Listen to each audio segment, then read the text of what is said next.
Hello and welcome to World Talks on TVP World with me, Ashim Kumar. Student protesters took to the streets of Serbia again, barring access to the offices of state broadcasters. This is a continuation of anti-government demonstrations that started in November last year. On the same day, Donald Trump Jr. met with Serbia's president, Aleksandar Vučić. What do these events tell us about Serbia's political and social landscapes? Well, to lay this out, we're joined by Vujo Ilić, a research fellow and assistant director at the University of Belgrade, specialising in democracy, political conflicts and violence in Southeast Europe.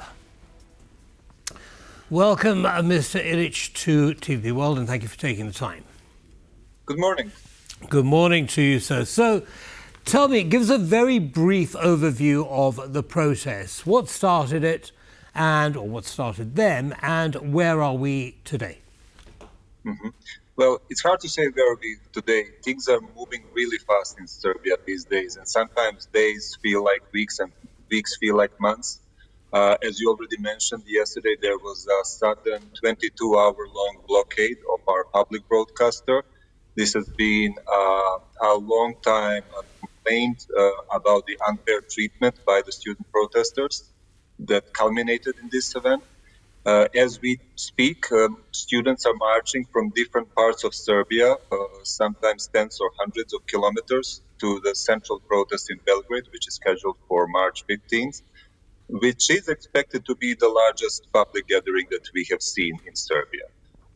Politically, students are committed to their demands that they have exposed back in November, and they have called the citizens to join them through methods of direct democracy. They're still not asking for anything else, but the public opposition is calling for a provisional government more and more intensely. President Vučić has also raised his stakes, both logistically and rhetorically. Last week, he called for counter-revolution.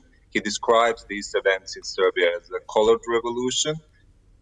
And what we saw last week was the counter-occupation at the central city square. So right now, there are hundreds of people that are occupying the central space in Belgrade. And that means that Saturday might be more conflictual than what we hope to see. The student movement is committed to violence, to non-violence, but they have a very heavy burden of managing the crowd from both sides, both from potential provocateurs and from people who genuinely don't believe in non-violence. So there are no riots in Serbia yet, but we might see something similar to 2020 Corona lockdown riots when the protesters have actually stormed the parliament and the police had to react. Understood. Let me just pause you there for a second, Mr. Ilić. A couple of things. The first is that the president referred to the protesters as Bolsheviks. What do you think of that characterization? That's a way to discredit their methods. Student protesters are actively using methods of direct democracy and what they refer to as plenums, which are basically the assemblies, which very much look like, Occupy Wall Street movement and similar movements. He called them Bolsheviks because he's referring to this practice of citizen assemblies during the socialist period. They have no Bolshevik leanings. The other point that you touched on was the more violent response by the government to these protesters, with batons and other things being used. And you also mentioned a large rally planned for Saturday. Now, we have video of armoured cars moving towards the capital, which we can perhaps share with our audience. This doesn't bode well for the protesters, does it? No, absolutely not. I mean, we all expect that the city of Belgrade is going to be heavily protected by police forces and the gendarmerie. So that's one thing. And there is no expectation that the police forces will intervene unless there are some threats to institutions or some large-scale violence. What we are more concerned is the more physical, more direct violence between the protesters and the counter-protesters. That's what we are kind of expecting will happen. Vučić has been talking for days now that there will be violence, as if it is inevitable that there will be mass violence on Saturday. And some see it as a rhetorical device that aims to prevent people from even going out to the streets in Belgrade, and some see it as a direct threat to protesters that non-violent gathering will be met by violence by the counter protesters. So this all Absolutely. creates a So, very tense situation. so the president has, as you say, stated that there will be violence, and therefore, it seems as though he's instigating it. He also said, of course, that many of these protesters will find themselves behind bars, which is somewhat concerning in itself. Now, Donald Trump Jr. Has met with President Vučić, I beg your pardon. What do you make of the reason behind Donald Trump Jr.'s visit and the outcome of that meeting? So this was a sudden visit. I mean, it wasn't announced in the media. It was only announced once he actually landed in Belgrade. That's a second visit of Donald Trump Jr. In the last 6 months, I believe. He was here also in September 2024, where he met with a group of local investors. And this is also there is a clear economic side to this meeting. This is not the only member of the Trump family who is involved in some kind of investments in Serbia. Jared Kushner, the son-in-law of Donald Trump, has a project of a 99-year lease together with Trump Organization of downtown large development project in Belgrade. And that's one side of the story. And the other side of the story, why this visit could be meaningful, is the political alignment between Serbia and the new government in the United States. Only 2 weeks ago, there was a police investigation of civil society organizations that have been involved in some way with U.S. aid. And in a way, we can also see that Serbia is trying to show that it's closely following Donald Trump's clampdown on U.S. aid and similar organizations. So there is some political alignment, and we all wonder what kind of effects this meeting will have. As you know, and you're closely following the events in Serbia, of course, there was a de facto resignation of a PM, of a prime minister in Serbia more than a month ago. The parliament still hasn't confirmed it. And I also wonder if some names of new prime ministers are mentioned or floated, and what kind of effect will a new prime minister have on the relations between Serbia and the U.S. So I think all of these things are in the air currently.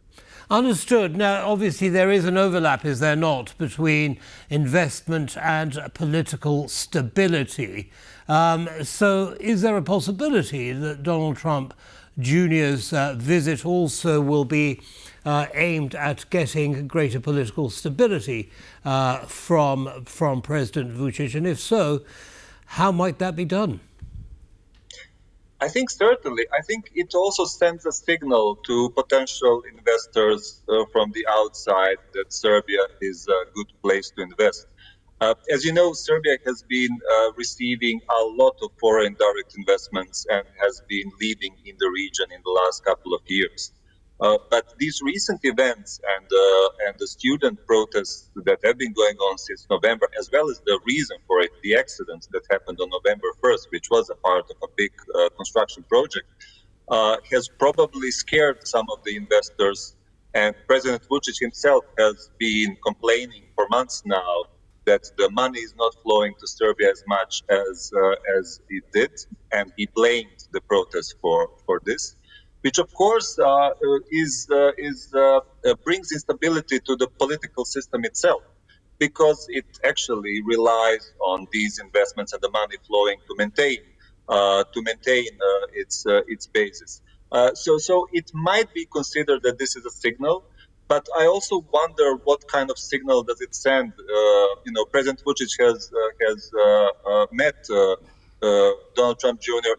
At the building of the presidency, and they are right now encampment all around the presidency. Now you can imagine what it would look like if there was an encampment next to the White House, all around the White House. I mean, it doesn't really send a very strong message that everything is under control. If that was an idea, I wonder if it actually blowbacks.